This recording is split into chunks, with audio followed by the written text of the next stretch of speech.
Consistency is one of the most important things across time when we talk about accounting.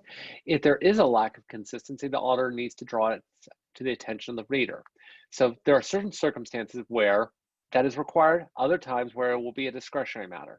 So for example, a change in accounting principle, change in reporting entities, corrections of unacceptable to acceptable accounting principles, were all required by the general accepted auditing standards to be identified.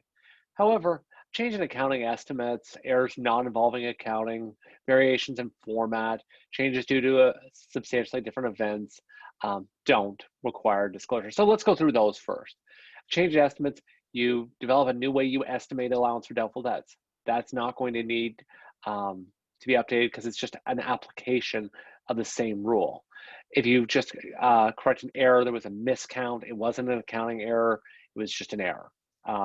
The client decides to provide more details, more lines in their income statement than they historically have, breaking out some items into more detail. That would not require a change in or lack of consistency paragraph.